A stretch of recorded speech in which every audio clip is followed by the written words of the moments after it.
归生是归佛，归法，归僧，归生是归佛，归法，归僧，归生是归佛，归法，归僧。诸佛正法显圣身保存，从今直至菩提永归依。我以所修说法诸资粮，为利有情故愿大觉天。诸佛正法显圣身保存，从今直至菩提永归依。我以所修说法诸资粮，为利有情故愿大觉天。念的上，诵的念的上。诸佛正法显圣身保存，从今直至菩提永归依。我以所修说法诸资粮，为利有情故愿大觉天。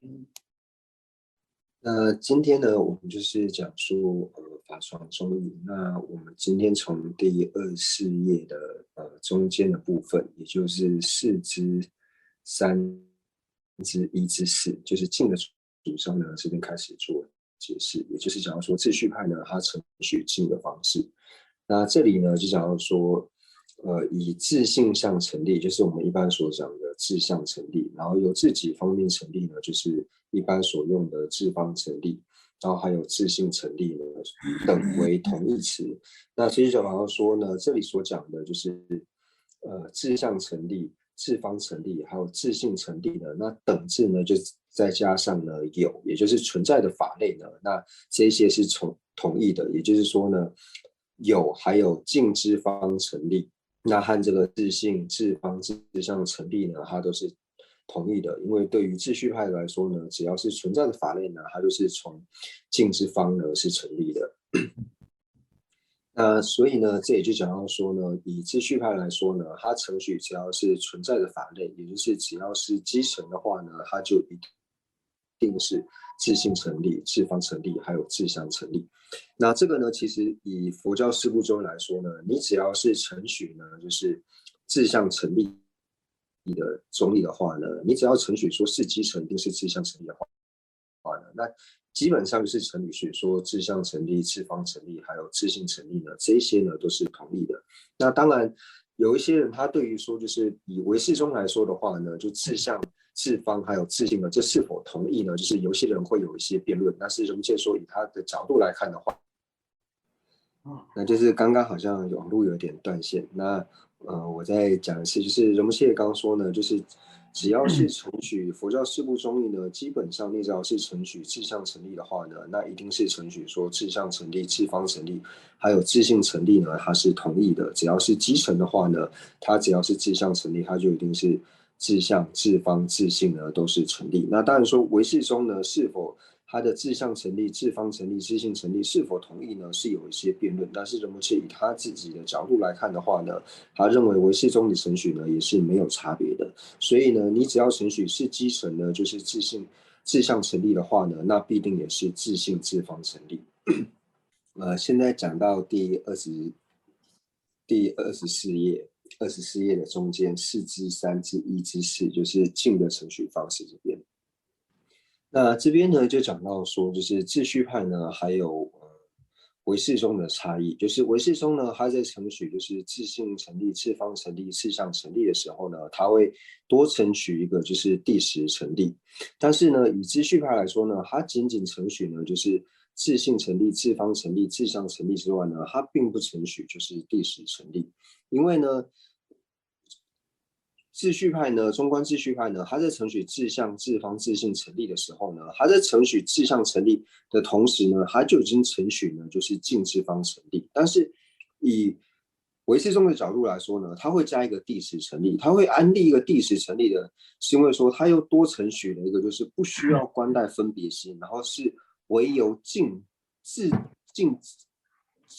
自己那一方而成立的。但是呢，对于秩序派来说，它并不承许说哦，在安立了志向成立之后呢，又多一个说你不需要去观待分别心，唯由境之上成立，它并不承许唯由境之上成立的这一点，所以他在承许的时候呢，他并不承许第十成立。不过唯识派呢，他在承许志向、志方、志性成立的时候呢，他也同时承许了第十成立，这是两派不同的一个差异。就是以佛教事部中人来说的话呢，就是如同这边中观秩序派所承许的一般，你只要承许了就是志向成立的话呢，那自然会承许就是志方成立、志性成立。那这个无论说是在经部中也好，经部中也好，一切有部也好呢，至于说应成派也好，或者说唯识派也好，就是当然呢都是如是的程序，就是你只要承许志向成立的话呢，你就会承许志方、志性成立。那为什么这里要特别把秩序派的这个拿出来讲呢？既然说四部中都是一样的程序，那为什么秩序派要特别讲这一点呢？因为秩序派它程序说，你只要是有的话，就是存在的话呢，它必定呢就是志向、志方、志性呢三者都是同意的。就是把它放成同意的呢，就是我有秩序派，所以特别把秩序派拿出来做解释。所以从这边的解释呢，我们就可以了解到说，哦，这其实是秩序派呢它不共的一个程序，因为呢，唯识派呢它并不承许呢诸法呢都是志向成立、志方成立还有志性成立的。那同样呢，应成派也是一样，应成派呢它也不承许呢诸法呢是志向成立、志方成立还有志性成立，所以这边就凸显出了就是秩序派呢它不共的一个见解，因为它程序只要是存在的话呢，都是志向、志方、志性成立。但是唯识派呢是存在的法类呢，它不一定会是志向、志方、志向成立。那应成派呢更是如此，因为它只要程序志向、志方、志性成立的话呢，它就要程序第十成立。但是应成派呢是根本就不程序第十成立这件事。所以呢，上述呢，我们了解了就是应成派呢，秩序派呢，中观秩序派它和应成派还有唯识派的差异。那接下来就讲说秩序派呢，它和经部中还有一切有部的差异。就是经部中呢和一切有部呢，它程序呢，只要有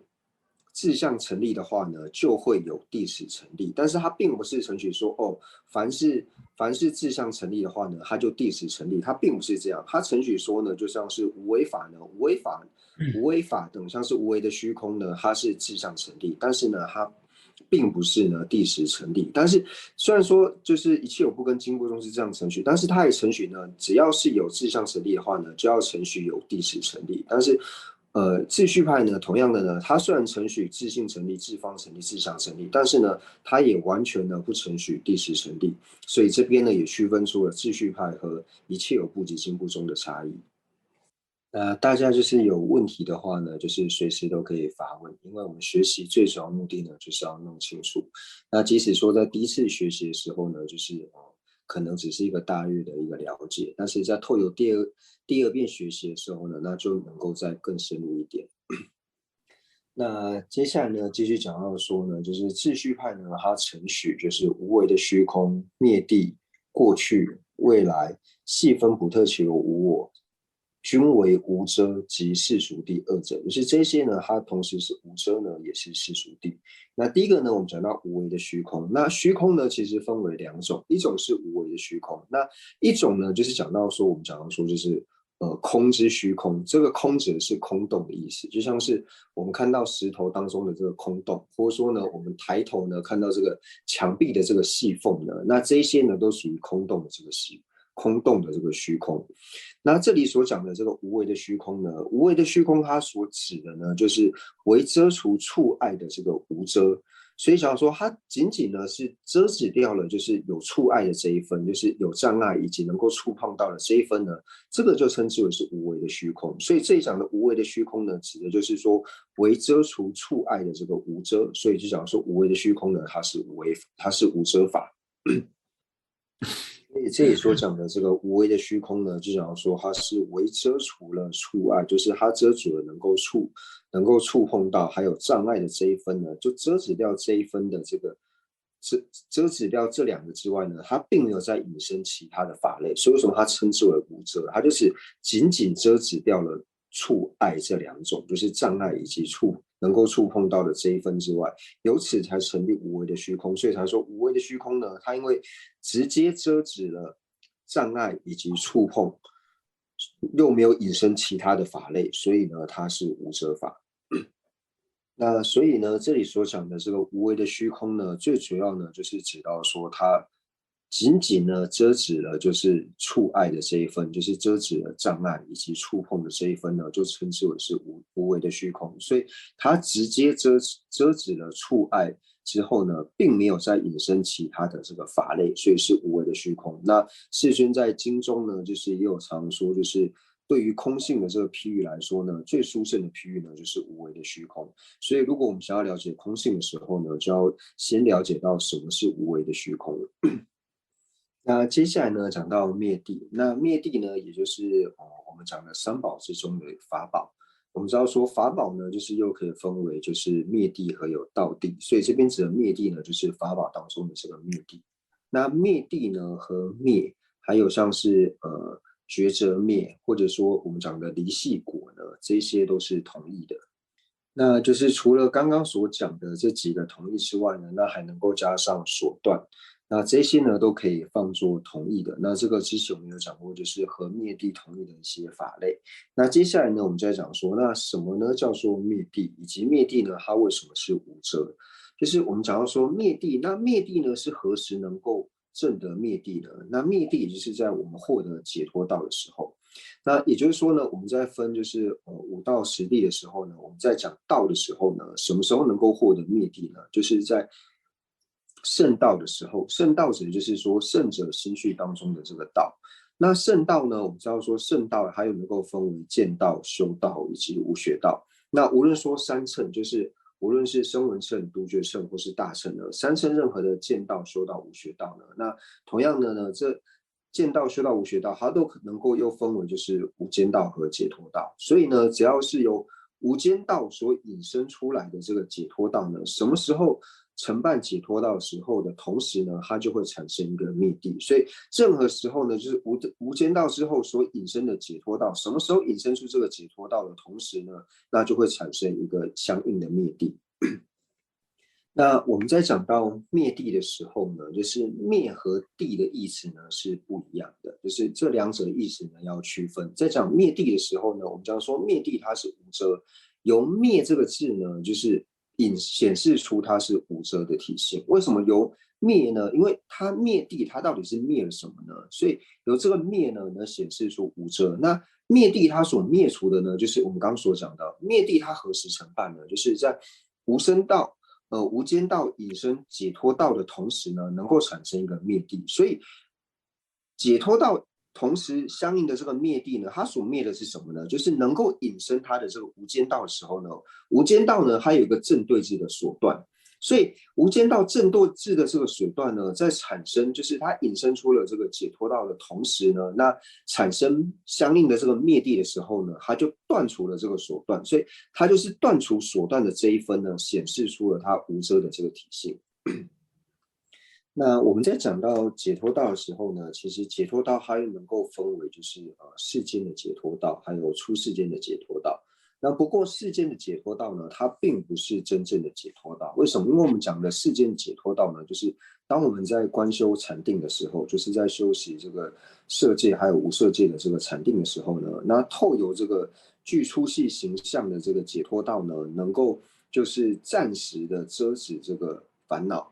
然后所以把它称之为是解脱道，但是这种解脱道呢，它是世间的解脱道，它并非呢是圣道。为什么它并非是圣道呢？因为外道心绪当中呢，也能够升起禅定的缘故呢，所以它这个呢，并不是真实的这个解脱道。所以在这里所讲的呢，就是灭地升起灭地的同时呢，有和它相应的这个解脱道，这个解脱道呢是真正的解脱道。为什么呢？因为它是透由，就是它是出世间的解脱道，因为它是能够将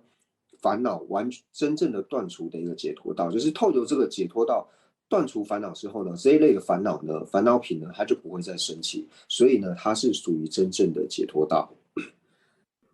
那这里呢，就想要说，为什么灭地呢，它是无遮呢？因为我们就想要说，灭地呢，能够引申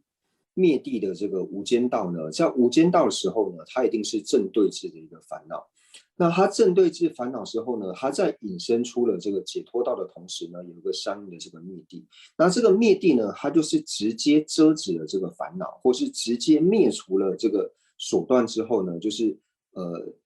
无间道它所正对治的这个所断。所以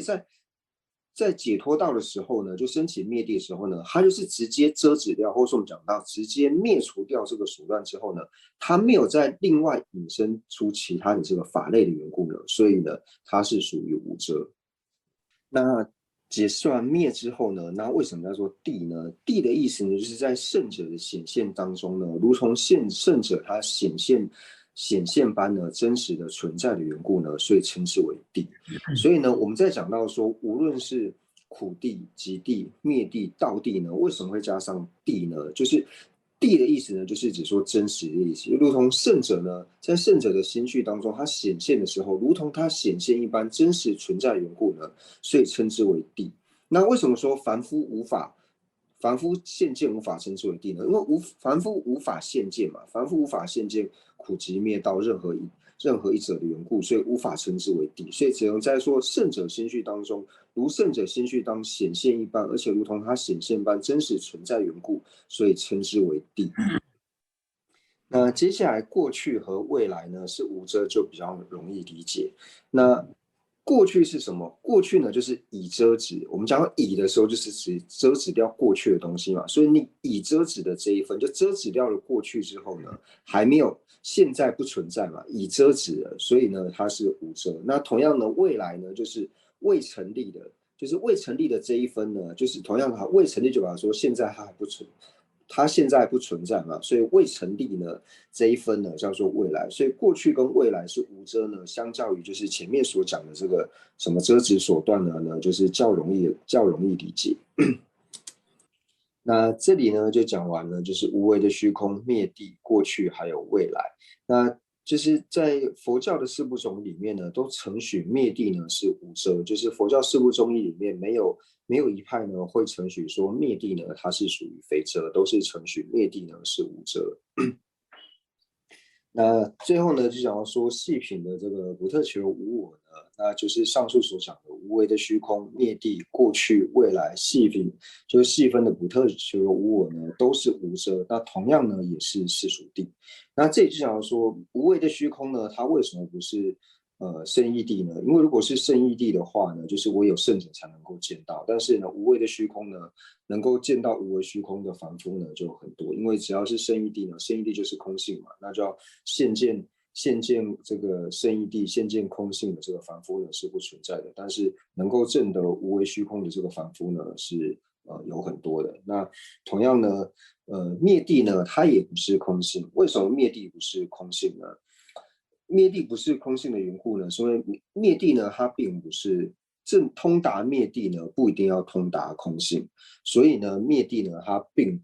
不是圣义地。因为如果说它是圣义地的话呢，通达灭地呢就要通达空性，但是通达灭地呢不一定要通达空性。那当然灭地呢，就是灭地还有细分的普特求无我呢，都是只有圣者才能够通达。但是它也是属于世俗地。那过去跟未来，它不是世俗地的，它不是圣义的缘故呢，是因为通达过去跟未来的凡夫呢也有很多。那细分的这个不特求无我呢，虽然说也只有圣者呢能够现前通达，但是呢，它也不是圣义地。为什么它不是圣义地呢？那理由和刚才一样，它如果是圣义地的话呢，那通达细分的不特求无我呢，那就要通达空性。那这样叫程序呢，就资序派来说呢，叫程序声闻阿罗汉还有圆觉阿罗汉呢，也能够现证空性，因为他们能够现证细分的不特求无我。那就讲到说细分的不特求无我呢，就是指说呢，就是遮止呢不特求真实独立实体的这个呢，叫做细分的不特求无我，所以它就是遮止掉了。唯独遮止掉了不特求真实独立实体的这一分呢，然后把它称之为叫做细分的这个不特求无我。那也就是呢，我们在讲到说就是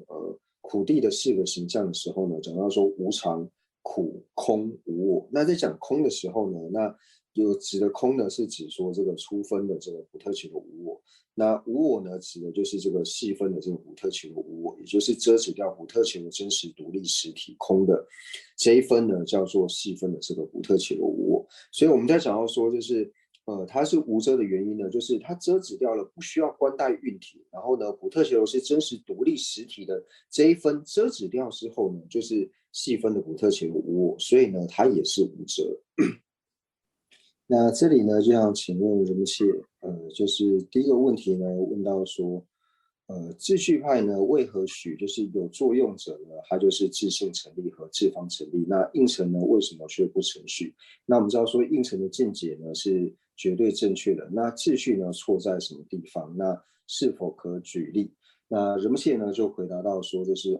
所以这边呢，就是你应该是有对应成的见解呢，就是有稍微了解，所以这边我们就不特别解释应成的见解，那我们就来解释秩序的见解。就讲到说，秩序派呢，还有唯识派呢，就是承许到这个依他起，就是我们讲到说这个有作用者，有作用者他就是和这个依他起呢是同意的嘛。那依他起呢，它为什么是质性成立、质方成立呢？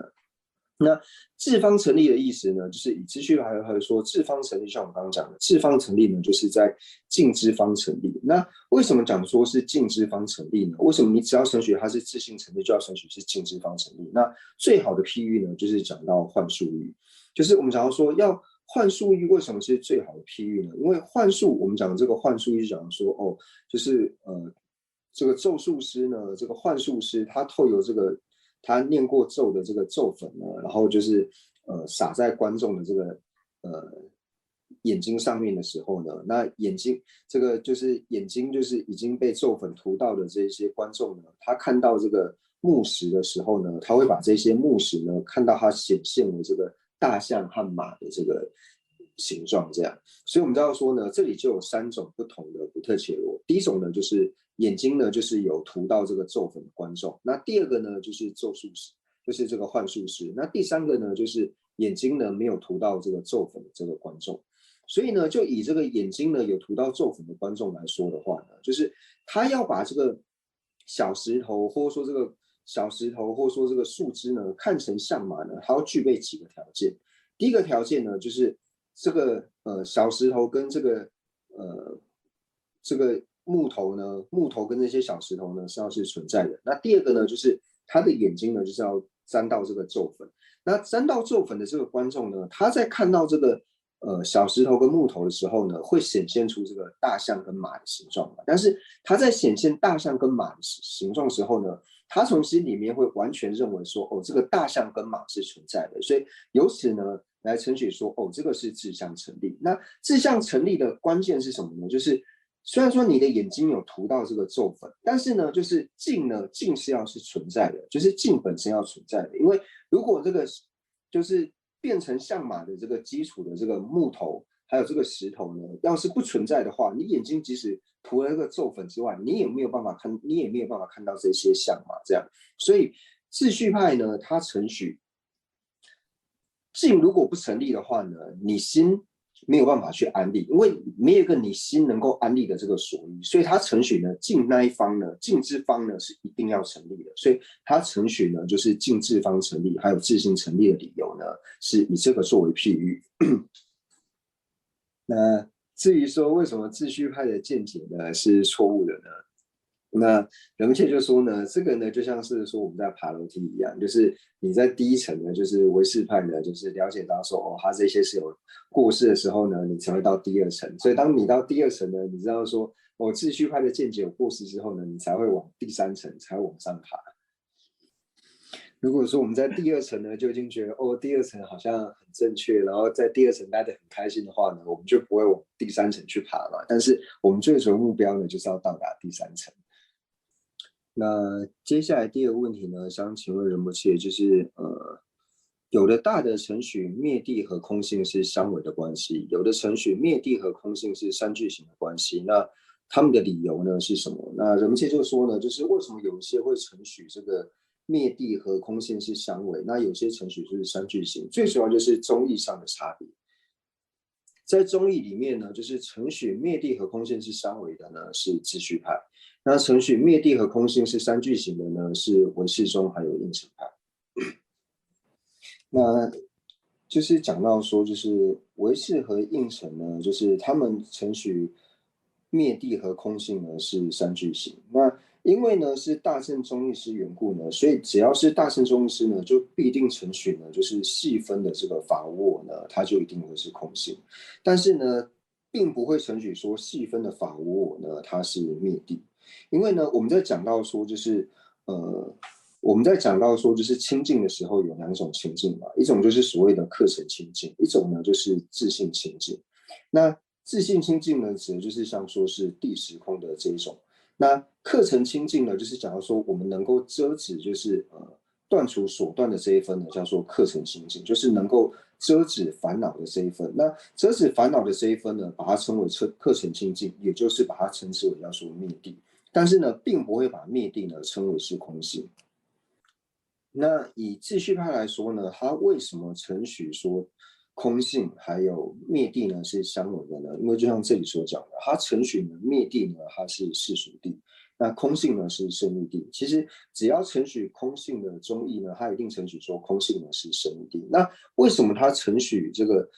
灭地呢是世俗地呢？因为我们有讲到说，就是以秩序派来说的话呢，它所承许的空性呢，就一定要是自性清净。就像说我们讲说瓶子呢地时空，或者说苗芽地时空，就是苗芽呢它根本就不存在任何地时的这个体性，它本身呢就不具备地时成立这一分，所以它的自性本身就是清净的，因为它本来就是地时不成立的，唯有这样子呢才能够称之为是空性。所以呢这边讲说以秩序派来说呢，它承许到说所谓的空性呢，一定呢就是所谓的自性清净。那还有一个呢，就是讲到说，为什么秩序派呢，它不承许灭地是空性呢？因为如果说灭地，你只要承许说有其中一个灭地是空性的话呢，那就你就要承许说任何一个灭地它都是空性。但是就如同我们刚刚所讲的，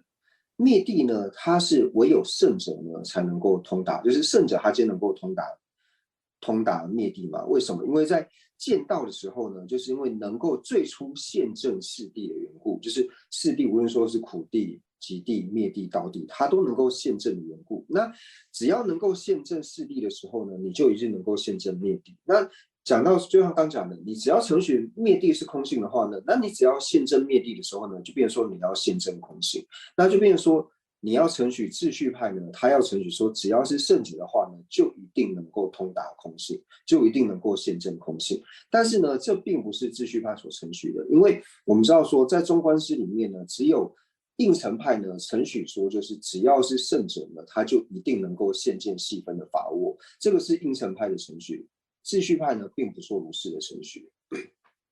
那这个算，你只要承认的。那不知道这个问题可以吗？那就是刚刚那个问题呢，就是问到说，那秩序派到底是错在什么地方呢？那所以人们现在这里就解释到，就是就像刚所讲的，就是我们讲到说秩序派呢，他为什么会承许说诸法呢都是自相成立、自性成立、自方成立？最主要原因呢，是因为他说到就是他能够这样承许，因为说哦，世尊呢，他有讲到说诸法呢是自性成立的嘛，而且他最主要思维的理由呢，就像刚所讲的这个譬喻，就是如果呢净之方无法成立的话呢，你的心是没有办法去安立的，就是你要成立一法呢，就是净和心两者呢是要和合观待，你才有办法去安立这一法。但是如果说你不承许说净之方成立，因为秩序派他承许说净之方成立的话，你就要是自性、自方、自相成立嘛，所以他认为说你净之方都无法成立的话呢，你心如何去安立？那这个呢是秩序派思维的角度。那人介绍就对他刚回答的这个问题呢，就大家可以再思维一下。那如果说在思维可能会有一些不同的这个理解的角度，那如果说思维之后呢，还是有不了解的话呢，那可以再继续的发问。那人们这里呢，就是这边想请问人们就是中观中不共于唯识中呢，最主要是主张说无地时成立。那人们就解释到说，地时成立指的呢，就是静呢不关带着分别心，那唯唯于境上成立。但是呢，唯识中并不承许说境不观待自性，唯于境上成立。那这样子的话呢，中观中它这个无地识的内涵是无地识成立的内涵该如何安立呢？那我们接着也就回答到说，就是中观中还有唯识中呢，它最主要就是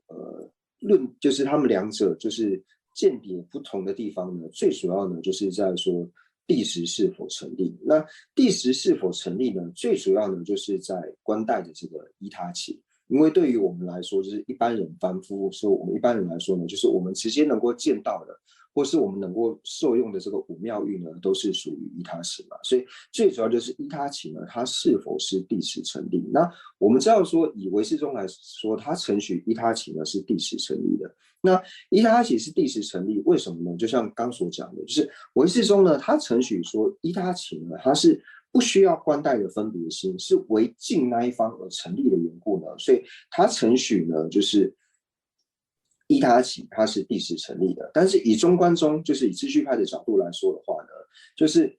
任何一个境，只要是存在的法，任何一个境，不管你是否是依他起呢，它一定要观待分别心，没有一个不观待心，唯有境之上成立的法类。所以这是这两者呢最主要的一个差异。仁波切，您刚才说到没有任何一法不观待心可以自己成立，然后您又说没有任何一法不观待分别心可以从自己方面成立，为什么您强调分别心呢？谢谢。那就是为什么要特别想要说观待分别心呢？因为在唯识中里面呢，就是常会提到呢，就是由身和分别心呢来安立，或者说呢，在解深密经里面呢，就是会讲到说，就是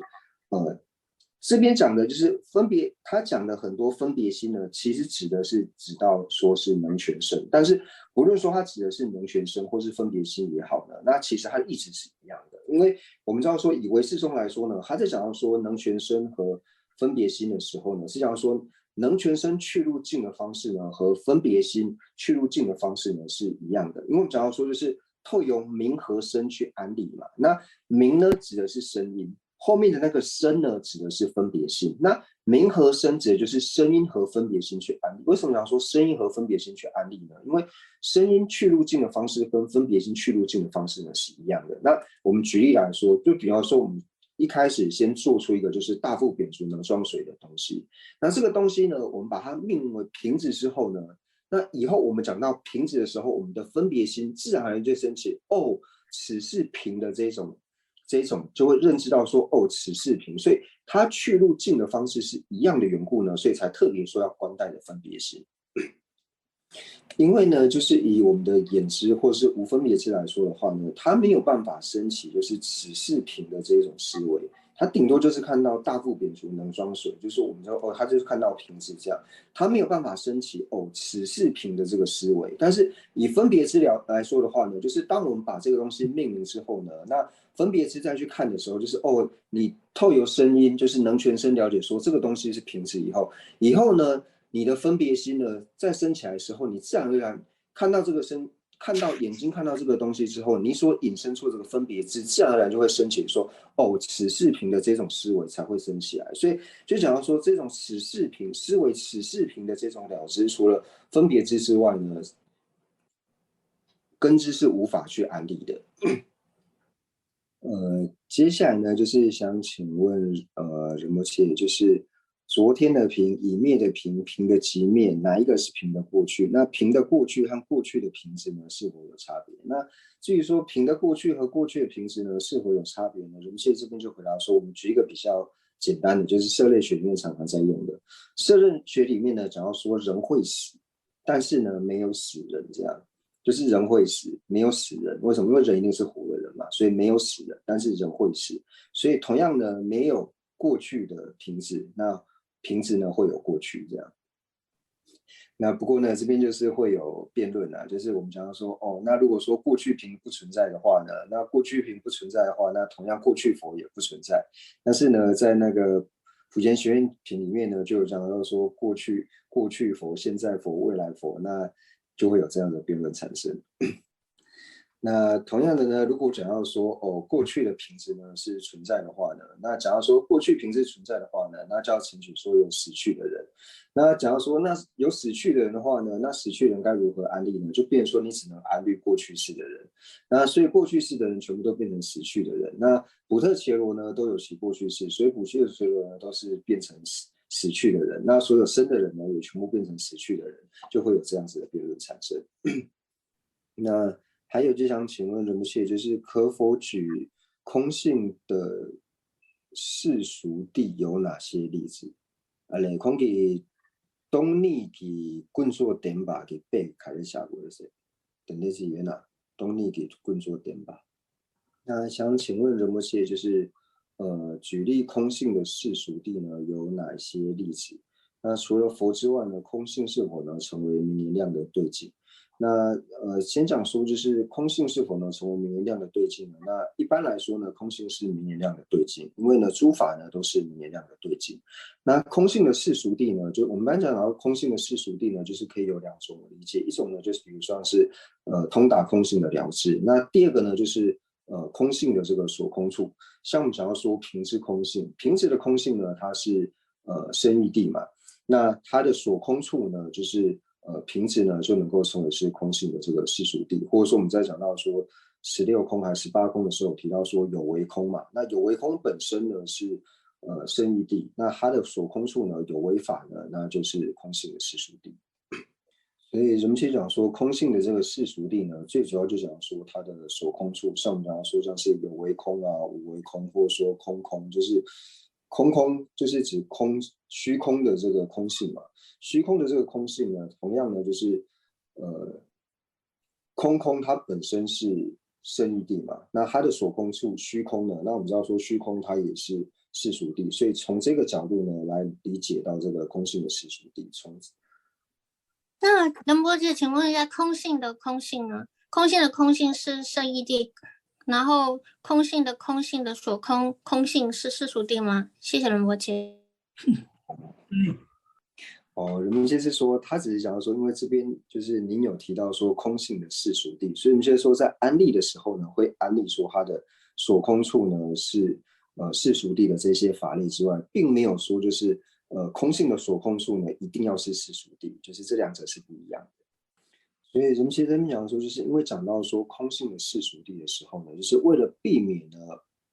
产生说空性的世俗谛呢会误以为说又是空性又是世俗谛的法类，就好像说空性跟世俗谛有交集，就是为了避免产生这样的错误呢，所以荣谢才做这样子的解释。就讲说我们在讲到平质的因的时候呢，并不是说又是平质又是因呢叫做平质的因，而是讲说平质的因呢是讲到说平质和它的因，讲到说能依所依的这个关系。所以在讲说空性的世俗谛的时候呢，我们是用这种方式去理解，就要说在讲说空性的世俗谛，不要误以为说空性的世俗谛是有一个又是空性又是世俗谛的法类，叫做空性的世俗谛，而是讲说空性的世俗谛呢，指的是说空性它的所空处呢是世俗谛法类的这些呢，把它称之为是空性的世俗谛之外，但是也没有说呢，只要是空性的话呢，它的所空处呢就一定要是世俗谛。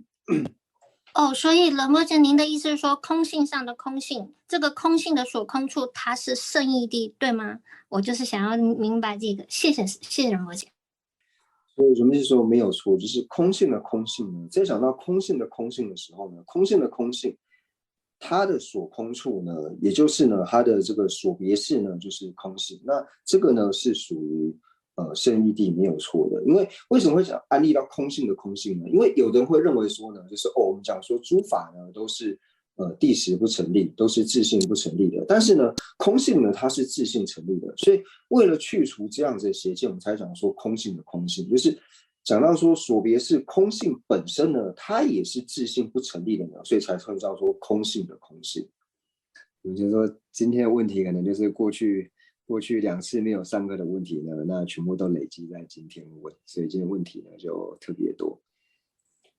就是想请问仁波切，就是讲到说应成派呢，它是最就近的这个宗义。那四部宗义里面呢，只有应成派没有分为这个不同的这个派系。但是对于应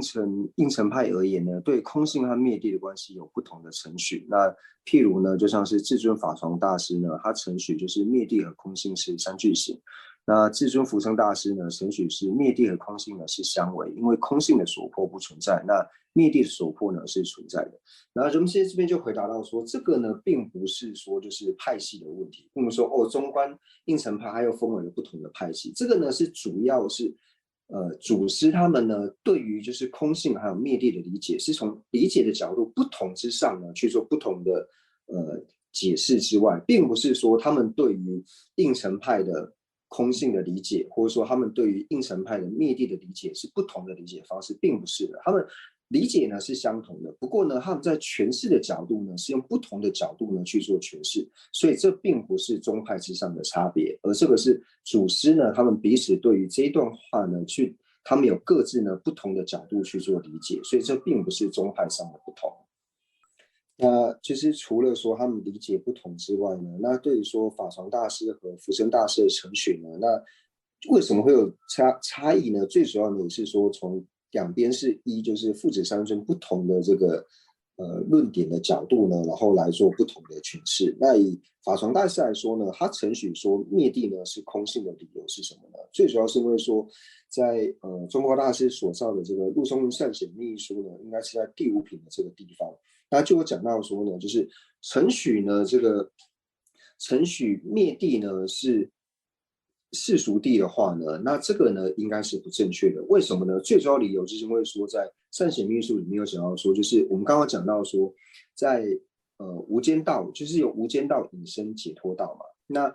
灭地呢是和解脱道呢同时升起的。那当然在无间道的时候呢，他没有办法就是通达这个灭地，因为在无间道的时候还没有升起灭地。但是呢，在升起解脱道的同时呢，那解脱道呢它本身就是圣根本定智嘛。那在圣根本定智当中，跟它同时升起的灭地呢，它也是能够见到的。所以灭地是能够在圣根本定智当中呢被圣者所见。那你既然能够在圣根本定智当中被圣者所见，就只能承许它是圣义地。所以这个呢是法床大师的依据，就是以中化大师的陆中论善显密语书，就是第5品的这个地方呢作为他的依据，而去承许说灭地呢一定要是空性。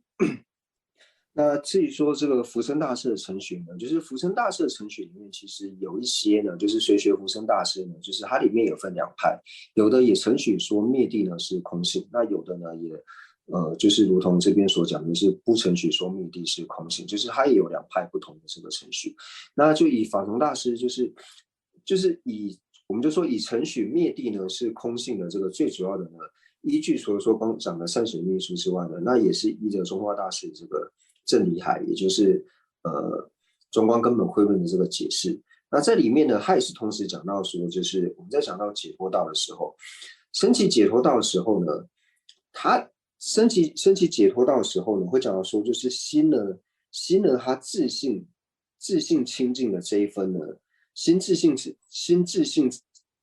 清净的这一分呢，就是所谓的这个灭地。所以他并没有特别拿出一个就是我们刚刚讲的所谓的这个课程清净，就是他只有这个暂时的这个烦恼呢，就是烦恼的这种止息呢，烦恼的止息的这一分呢叫做灭地。他甚至讲到说，就是灭地呢，就是我们在升起解脱道的时候呢，那升起解脱道的这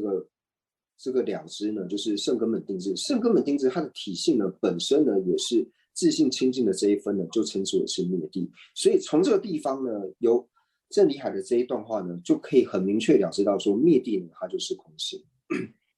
那人们就说他现在就是想的，就是他刚去想了一下，所以他现在想的就是比刚才更清楚，就是在郑理海里面所讲到的，就是我们讲的这个解脱道，解脱道本身是一个了知嘛，所以假如说解脱道呢，它清除了解脱道的法性是什么？它里面就说它的原文是讲说解脱道的法性是什么？我们假如说法性指就是空性嘛，应什么来说法性就是空性，所以假如说解脱道的法性是什么呢？就是解脱道这个了知呢，因为我们知道说道是指说心绪，圣者当中这个心绪嘛，解脱道呢，所谓的解脱道的空性呢，就是解脱道之上的这个课程清净呢，就是净除了这个烦恼的课程的这个清净的这一分呢，称之为叫做解脱道的法性。所以从这里就很明显的看到说，就是解脱道的法性，就是解脱道的空性和灭地二者呢是有交集的，就从这句话可以很明确的了知。那至于说福生大师呢，同样的呢，福生大师在依着善显密书的刚讲的第5品里面呢，他也没有说这个不承许灭地呢是圣义地，他还是承许灭地是圣义地。不过呢，他承许灭地是圣义地，但是灭地呢并非是空性，他是做这样子的区别。那其实呢，不要说是宗喀巴大师，那乃至于说就是像是克楚杰大师的这个论点里面，那克楚杰大师所到的这个中观大纲里面呢，也是讲得很清楚，就是说不要说是应成派，乃至于秩序派呢，都承许到说灭地呢，它是圣义地，就是这是克楚杰大师在中观大纲里面所讲述到，所以关于这些论点呢，就大家可以多去翻阅，然后可以多去阅读。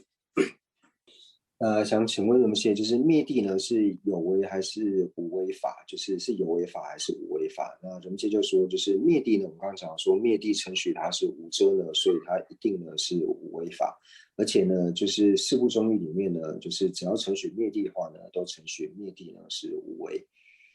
那就是想请人们切呢，就是人们切刚刚解释了说就是秩序派，就是他成立这个无地时的这个理由是以这个幻术语来做譬喻。那想请问人们些就是应成派呢，他讲无智方成立的这个理由如何解释？那请举例说明。那人们些这里就回答到说，就是应成派呢，他认为最好的这个譬喻呢，就是神上蛇的这个譬喻，就是我们把神子呢物质为蛇，这样是神之上呢没有任何一分蛇的这个体性，但是我们还是可以把神子呢指使为蛇一样。所以同样的呢，境之上呢，就是境的智方是不成立的，就是智方是不成立的，但是我们还是可以把它指示为是智方成立，就如同说神子之上没有任何蛇的体性，但是我们还是可以把它指示成蛇一样。那这是应成派呢它的譬喻。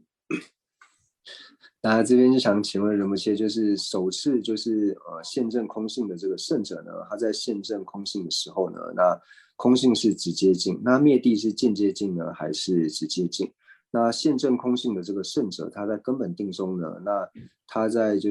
根本定当中所显现的空性的形象是空性呢，还是不是空性？那人们现在说这个问题呢，就是这样问有点太含糊了，就是你要先确定说你是以哪一派的角度呢在问这个问题，不然说人们现在如果说他回答的呢是用应成派的见解做回答，但是你想问的呢是以秩序派的来做发问的话呢，那这样问的话呢，就变成说全部都混在一起，四部都混在一起，那这个是没有办法理清的。所以一开始要先理清说是以哪一派的角度呢，哪一派的观点来看这个问题。那第一个问题呢，就是首次就是现证空性的圣者，在现证空性的时候呢，空性是直接境。那同样的灭地也是直接境。就是空性跟灭地呢，并不会说在现证空性的时候，空性是直接境，灭地是间接境，并不会这样。就是空性和灭地呢，都是它的直接境。那第二个问题呢，就是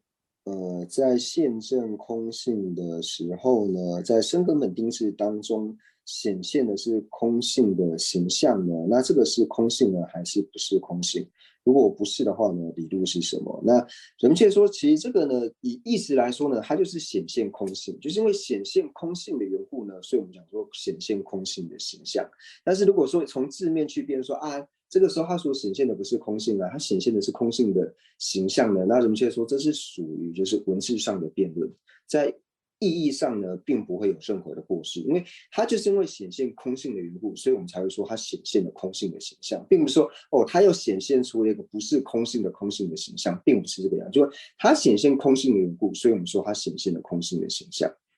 那至于说就是这边想请问仁波切，就是就是直平眼知，就是所缘缘是平，然后就是这5个升起的这个实地呢，那人们界说这比较类似这个心类学的问题，所以这个问题就是到时候我们上心类学的时候呢，然后再来回答。就是想请问仁波切，原空性的空性的根本定，它能够见到空性和空性的空性二者吗？那仁波切说可以，就是它2个都能够通达。那就是直神为蛇是片剂直，那秩序见是否秩序见有片剂否？那仁波切说这个问题就是他不太懂这个问题的这个意思，就是我们一般讲到说直神为蛇呢，就是它一般呢我们讲到说它是一个直持嘛，是直持的话就是一个了知。那这边讲的片剂呢，这边指的片剂直呢，指的是具生的这种执着呢，还是说片剂的这种执着？或者说你这边指的片剂呢，是指到说就是依他起原成实以及片剂值的这个片剂值。如果是这个片剂值的话呢，就不是，因为这边讲到就是依他起原成实号片剂的片剂值呢，它指的呢是常的这些法类。那直神为蛇的这个了知，它本身是了知，它是依他起，并不会成为这3者当中的这个片剂值。那想请问仁波切，在见到无间道时，先现证空性，并没有获得灭地，在解脱道时才获得灭地吗？那仁波切回答说是的。那就是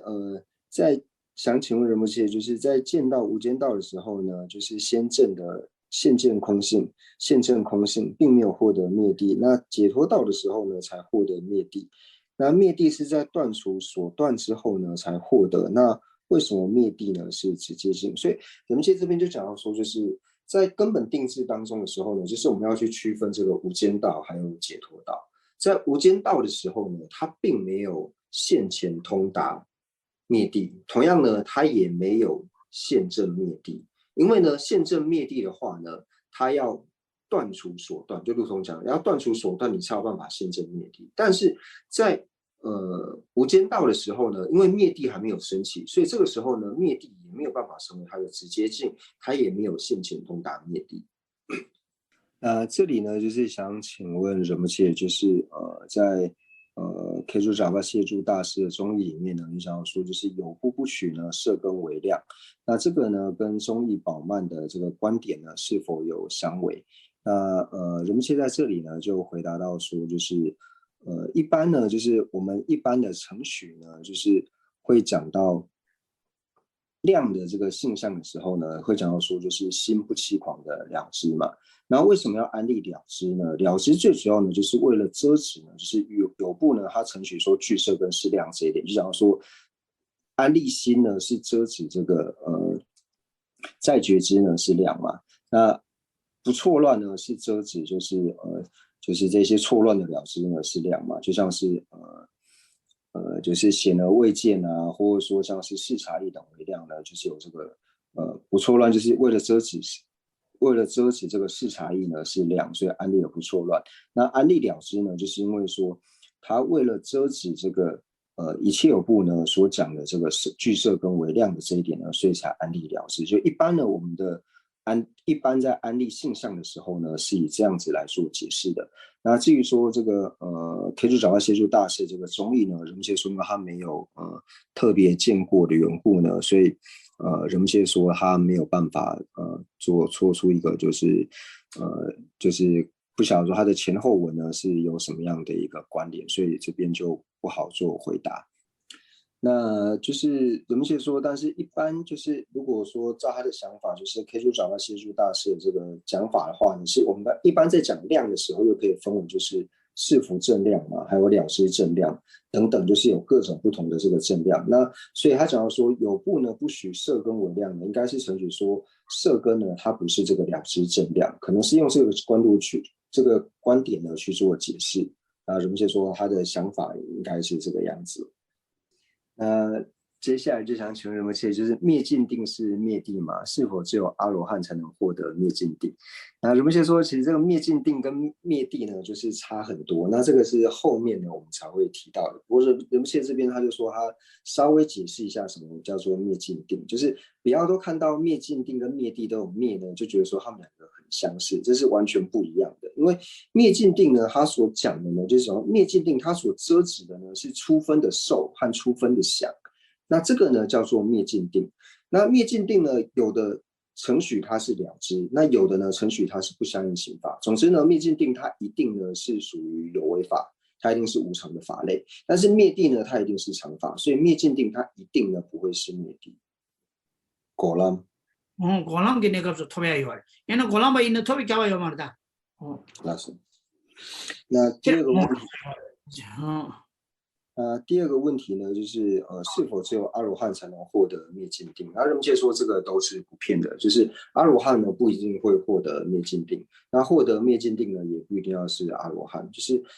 阿罗汉就是要获得灭尽定呢，就是一定要获得这个禅定，就是特别呢他是要获得这个有顶天的这个禅定呢，才能够获得这个灭尽定。但是有一种阿罗汉呢，他是不获得禅定，直接获得阿罗汉果位的，就是为透有这个智慧呢，获得阿罗汉果位的这些阿罗汉，他就是不修禅定，直接透有智慧获得阿罗汉果位的呢，那他就不会获得灭尽定。那同样呢，也不是只有阿罗汉才能够获得灭尽定，像是在一来果的时候，一来果或者说是在见道的时候，修道的时候，一来果或是在修道的时候呢，都可以获得灭尽定。今天获得许多亮晶晶的金子，那谢谢仁波切。所以说，获得金子要好好的就是保护，不然金子会被偷走。最后一个问题呢，就是想请问仁波切，就是唯是许空性以外的常法呢，和非法是遍计所知。都是分别假立出来的。那秩序许一切法呢，都是分别假立的。那仁波切就说这个一般来说呢是这样程序没有错。不过以法幢大师的这个学派来说的话呢，就是一般来说的话呢，是程序秩序派呢都是许一切法呢都是分别假立的。那这最主要呢就是依着以施智贤论师的这个论点呢，就是以施智贤律师的论点呢作为依据，然后程序呢就是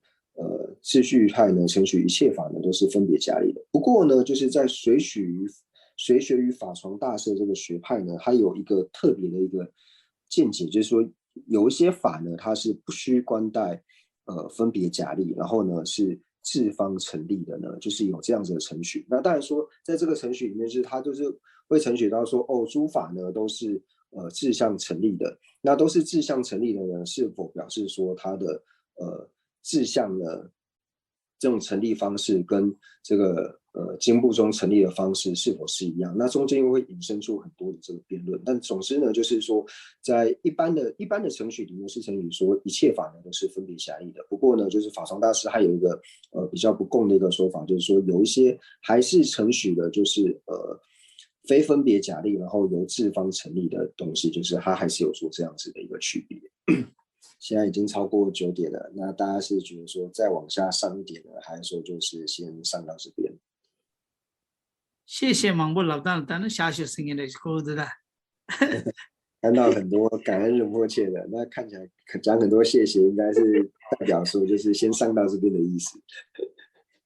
仁波切说他还是讲一个段落，所以把这一句讲完，就是圣义谛、法性还有细分的法无我呢，就是它是同义词，意说这些呢是一样的。就讲到说所谓的圣义谛或是法性，或者说细分的法无我呢，我们在安立的时候呢，就是安立到第10空，或者说遮止第10成立的这一分呢，就是安立为所谓的细分的法无我，或是我们讲的圣义谛或者是法性。那同样的，这边就是要把这个社类学这个理论拿过来，就是社类学我们知道说所知呢是常法，是所知呢不一定是常法，所以同样的呢，就是第10空呢是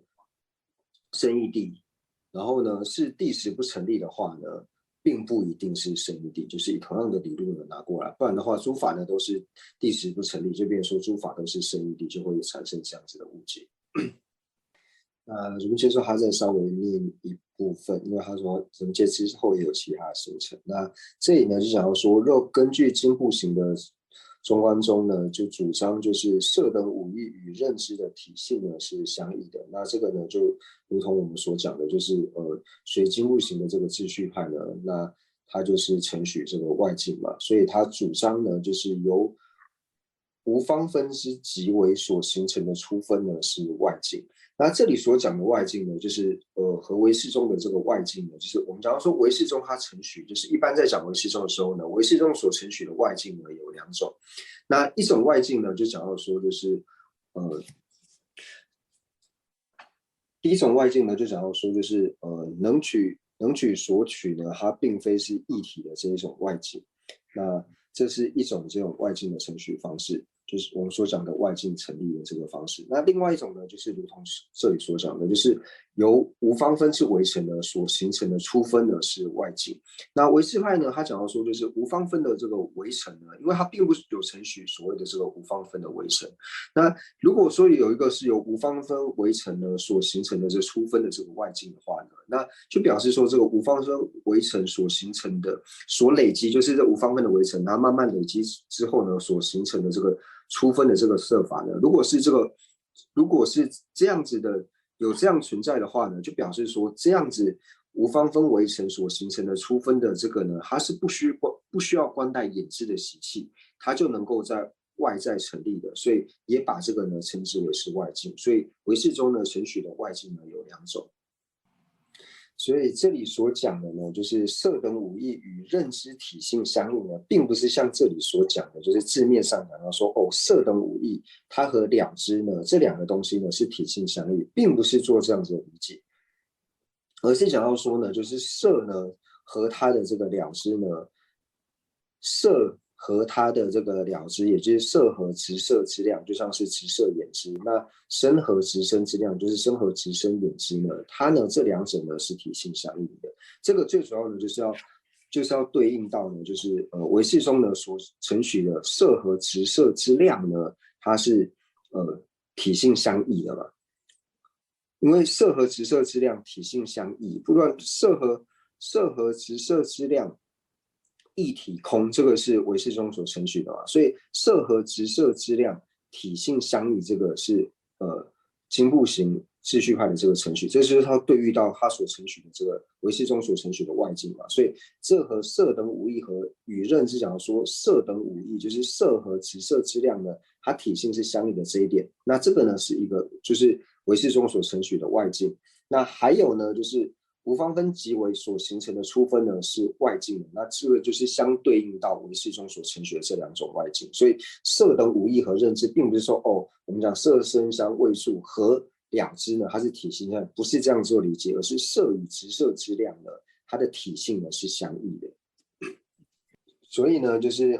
经部行秩序派呢，它承许呢，就是色和直色之量呢，它是体性相异的，这是它的第一个程序。同样呢，它也承许呢，就是有这个无方分的极微。所谓的无方分的极微，就是最小单位的这个围城，就无法再切割的这个围城呢，它承许这种围城是存在的，而且由这个围城呢所形成的这个初分呢是外境，所以它承许呢就是两种外境。那如果是这个余切行秩序派呢，它是承许说色等五义呢与就是直持或者说直取呢色等五义的这个了知呢体性是一的，所以我们要把这个就是余切行秩序派所承许的这个色等五义与这个取色等五义自身的认知，就是色与直色之量，就是这个同样的要放到上面这个经部行秩序派的这个地方去。就是这边想请问仁波切，就是仁波切之前有想要说灭地和灭尽定呢是灭地的这个体性，但是范围呢比灭地还要小。那灭尽定是三宝中的这个法宝，是法宝中的灭地。那仁波切说这个应该不是指说灭尽定啦，就是说涅槃呢是灭地，就是涅槃和灭地呢，它是涅槃它是灭地的。它灭地是三句行，但是呢，灭尽定呢，它不会是灭地，因为就像刚所讲的，灭尽定呢，它一定呢是无常的法类。那虽然说有人承许是了知，那有的呢承许说它是不相应刑法。那大部分都是程序是不相应刑法啦。那总之呢，它一定是无常的法类，但是呢，灭地呢一定是常法，所以这两者呢是相违。所以灭地和涅槃呢是三句型的关系，那灭尽定和灭地呢是相违。就是想请问仁波切，对于承许无方分即为的这个宗派来说呢，那无方分即为它是现前分呢，还是隐蔽分？那仁波切说，就是无方分承许无方分即为的呢，就是最主要就是下部宗嘛，就是经部宗、经部和有部。那就是说无方分即为呢，就是可能我们比较难用眼睛看得到了。怎么先说？就是这里呢，就是提到了，就是经部型秩序派还有瑜伽型秩序派呢，就是两派的这个差别。就是经部型秩序派呢，它是承许外境；那瑜伽型秩序派呢，不承许外境。那除此之外呢，就是一般除了在讲外境之外呢，我们也讲到说，就是他们两者呢对于自证的这个程序。那瑜伽型秩序派呢，它是承许外境，但是呢不许自证。那经部型秩序派呢，它是承许外境呢，但是不承许自证。那瑜伽型秩序派呢，它是不许外境，但是呢承许自证。所以这是他们两派承许最大的一个差异。仁波切说这个问题就最后一个问题，因为仁波切说他肚子里面的那些客人呢，已经在呼唤他了。那就是想请问仁波切，对于唯识派而言呢，在心经里面讲到色不异空，空不异色，讲的是细分的法物嘛？那仁波切说没有错的，就是以唯识派的角度而言呢，他认为说色不异空呢，就是不用去理解为说色呢它是这个地时空，可以理解为色呢它是外境空。那我们将今天闻法的功德呢，回向世尊的圣教能够长久住世，特别是三界法王宗喀巴大师的圣教能够长久住世，源流畅。那我们也回向尊者，还有一切和我们具法的上师，能够法体安康，长久住世，他们的心愿能够早日成办。那除此之外呢，所有的持教大善知识也能够法体安康，长久住世，他们的心愿也能够早日成办。那除此之外，对社会有贡献的这些人，无论说他是有宗教信仰，或是没有宗教信仰，那有宗教信仰，无论说他是佛教徒或是非佛教徒，我们也祈愿他能够长寿无病，他们的所愿也能够快速的成办。那我们也祈愿所有的国土没有任何的战乱以及疾疫，特别是新冠肺炎能够早日的洗除。那总之就是将我们三世所结的一切善根回向给一切的有情，祈愿一切有情都能够早日成就佛果位。让被保护起的健保当共同。有梦文殊如是两说法，大后天菩萨不能随从彼等亲近学，我将彼等善根皆回向，三世一切三世信众，若任何殊胜诸回向。我愿一切众善根未行普贤善行皆回向，虽愿供养佛如来，请佛救诸世间转法轮，随行等诸妙善根回向一切众生及佛，愿使诸愿环绕国土中一切地狱安乐可愿观音自在定睛讲授尊，莲珠坚珠智智常用尽，自心显密教法册，善智为生定善业，为力长事业缘，众生导师愿久住，心愿子孙上世及长寿，经善事业广传十方界，佛教本使善地，相属有情，黑暗常安住，从心愿善事皆欢喜，并以获得佛意之广闻，如来善不了之道，究竟所说妙善皆究竟，其相佛愿长寿，遍虚空界生善乐，自他尽罪而止之，快速成就佛国地。父母有情居安乐，一切恶趣何时空？菩萨任谁处何处，彼等心愿皆成办，乃至有虚空以及众生住，愿无诸世间尽除众生苦。